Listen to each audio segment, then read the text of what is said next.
Patrick Bateman is a successful businessman who pays great attention to the quality of his life and image. Patrick's morning starts with a workout, a shower, and many procedures to improve his appearance. Then Bateman goes to work, where he expects everything to be perfect, an ideal office, a superb secretary, and a perfect workplace. The businessman also chooses only the best restaurants, where tables are booked several months in advance. In a club, the young man approaches the bar and orders, smiling sweetly at the bartender. As she steps back a little, Patrick says terrible words to her that she doesn't hear. Perhaps if someone had paid attention and called the police, much misfortune could have been avoided. After a night out, Patrick follows the same morning routine: masks, creams, exercise, and a healthy breakfast. At the office, Patrick compliments his secretary Jean, but quickly gives her advice on how to dress to look even better. In the evening, Patrick goes to a restaurant with his fiancée Evelyn, who keeps talking about her plans for a party. The girl talks to him about roses, truffles, and oysters, but Patrick is not interested and irritably asks the girl to stop. At the restaurant, the couple joins the company of their friends. Here it becomes clear that the girl is very close to Patrick's colleague. And Patrick periodically visits his old acquaintance Courtney, who is constantly taking hard drugs. After withdrawing cash from an ATM, Patrick hears a jingle of heels behind him and chases after a passerby. The woman carefully observes the man and appreciates his expensive image. She doesn't suspect anything at all, as he doesn't look like a typical street thug. In the morning, the businessman makes a scene at the laundry, where they haven't washed his favorite expensive sheets with huge stains. When asked about those stains, the man replies that he spilled red juice. Patrick has to leave quickly because the conversation is becoming uncomfortable for him. Later, Patrick calls Courtney and invites her on a date to the most famous restaurant in town, Dorsia, and the woman immediately accepts. Patrick tries to book a table for the next day in Dorsia but obviously fails. The next evening Patrick takes Courtney to a restaurant, which is not Dorsia, but she is so high that she doesn't even realize it. She is constantly talking nonsense, which annoys her partner. Patrick's next workday begins with a business meeting in a conference room. His colleague Paul Allen approaches him and starts a conversation, from which it is clear that he confuses the protagonist with another colleague of his. Patrick doesn't point this out and continues to answer his questions on behalf of Marcus. After concluding their business, the men gather, boasting about their business cards. The quality of the paper, the font, and the color scheme. All this is very important to them. But Patrick is only interested in one card, Paul Allen's, because that is the one in which he sees a real rival. When his colleague showed him Paul's white card, drops of sweat sprouted on Patrick's forehead. The card seemed all too perfect to him, which aroused a strong sense of greed and enticement. Patrick stayed late at work and did not call a driver, but decided to walk through a dark alley. Seeing a homeless man, the businessman first handed him money, then said nasty things to him and killed him with a pocket knife from his briefcase. In the morning, lying on the massage table, the man is totally indifferent to the fact that he has taken someone's life yesterday. He is more concerned about the contempt he feels for everyone around him. At a Christmas party, Patrick invites Paul Allen to dinner, without ever admitting that he is not Marcus. The two agree to meet, and shortly thereafter, Evelyn asks why his friend calls him by a different name, but Patrick doesn't answer. Patrick meets Paul Allen in a restaurant, and they talk about girls. He lures him home after getting him drunk. Patrick doesn't hesitate to admit that he likes to do bad things with young girls. But as usual, Paul Allen takes his words as a joke. In Patrick's apartment, everything is ready. The entire floor is covered with newspapers, and the furniture is covered. Patrick wears a raincoat and picks up a very large axe. Allen doesn't have time to understand what is happening. Patrick takes his life, scattering blood all over the apartment. After wrapping his colleague in a bag, he silently drags him to his car, leaving footprints on the floor. Then, the businessman goes to the victim's apartment and, after putting some of his belongings in a suitcase, records a message on his girlfriend's answering machine stating that he has to go to London for a while.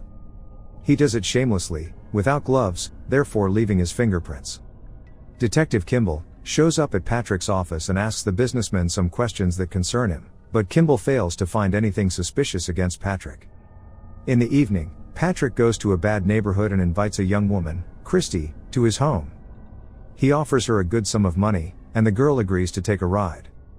On the way, the man books another girl for the evening, as he also wanted a blonde. Once he arrives home with the girls, Patrick offers them expensive wine, then sets up the camera and asks them to begin. The trio falls asleep after a night of fun, but when they wake up, the guy doesn't let them go. He opens a drawer and pulls out some tools. A few hours later, Patrick pays and lets the girls go, but multiple traces of violence remain on their bodies. The colleagues gather again at the restaurant and talk about women and the fact that they have no personalities. Patrick talks about horrific things, quoting a serial killer who wondered, what would a girl's head look like on a stick? This should make his friends suspicious, but this does not happen. Louis, one of the colleagues, approaches the group and shows his business card, which is many times better than Paul Allen's, and this makes Patrick very angry. He follows his friend into the bathroom, wearing gloves, but fails to kill him because he perceives the move as a hint of intimacy and doesn't back down. Patrick, furious, rushes out of the restaurant without saying goodbye to anyone. Detective Kimball returns to the office and asks Patrick where he was on the day of Paul Allen's disappearance. But Patrick is confused and promises to give a clearer answer later by inviting him to dinner. After work, he goes to Courtney's house and spends a few intimate moments with her. After that, he goes straight to a nightclub, picks up a beautiful blonde model, and takes her to his home. In the morning at work, he wraps a lock of her hair around his finger. After being out late at the nightclub, the man has a headache and dark circles under his eyes, so he stays in sunglasses all day and just does crossword puzzles. When Jean enters the office, he unexpectedly asks her to go out with him to the most famous and luxurious place in town, Dorsia. Patrick pretends to make a reservation, which makes the girl admire him even more, as she has been looking at him with loving eyes for a long time. Before going to the restaurant, Patrick takes the secretary to his house, apparently, so he can dress up. Looking for ice cream from the refrigerator, Patrick catches a glimpse of the blonde girl's head. An unsuspecting Jean tells her boss about her dreams and life plans, paying no attention to the way he goes around her, choosing which way to kill her. Patrick takes a jackhammer and approaches the secretary from behind, but just then, the phone rings, and Courtney brings the man to his senses with her constant whining. Patrick asks the girl to leave immediately so as not to hurt her. Jean doesn't realize that she was about to be killed and leaves. Patrick meets the detective in a restaurant, who again asks the man about his alibi. Kimball thinks Paul Allen will be back sooner or later, and Patrick's face is covered with sweat. In the evening, Patrick returns to the place where he recently bought Christie's services and invites the girl to his home. Despite the horror she has experienced, the girl is tempted by the large sum of money the businessman promises her and goes with him. This time, Patrick invites another girl, Elizabeth, who has long dreamed of intimacy with Patrick. During the process, Christie seizes the moment and, after taking her things, tries to leave quietly. But just then, Patrick kills Elizabeth during the act. Christie rushes out of the apartment and opens one door after another, increasingly panicking. She finds body bags and tools. Christie finally manages to escape when Patrick tries to chase her with a chainsaw.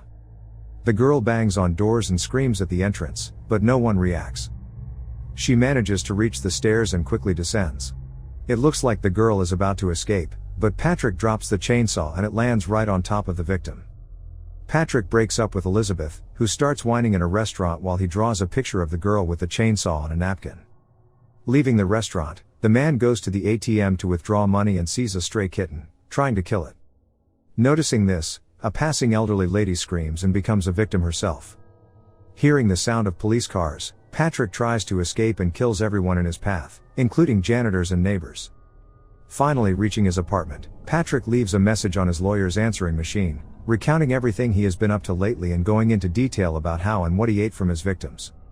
No one comes looking for the strange businessman at night, so he goes about his usual routine in the morning, taking a shower and choosing a better suit. Putting on his mask, Patrick first goes to Paul Allen's apartment and finds the real estate agent there with the buyers. Looking through the rooms and closet, the man finds no trace of what was there and asks the realtor how this is possible, after which she kicks him out, exclaiming that she doesn't want any trouble. After taking his pills, Patrick calls Jean and tells her that he is not coming to the office today. The guy talks too frantically and insults Jean several times, which makes her suspicious. After hanging up, she goes to the boss's office and pulls out the notebook with hundreds of scary drawings. Patrick goes to the restaurant where his friends and colleagues have gathered. Seeing his lawyer in the crowd, Patrick goes up to him and asks if he heard the message, at which point the lawyer laughs and says the joke very much amused him. Patrick shouts that it was not a joke and that he needs help or many more people will get hurt, just like Paul Allen. But the lawyer assures the man that Paul is fine and that he recently had lunch with him in London, where he went for a brief visit. The film ends with Patrick sitting and looking around at the indifferent crowd.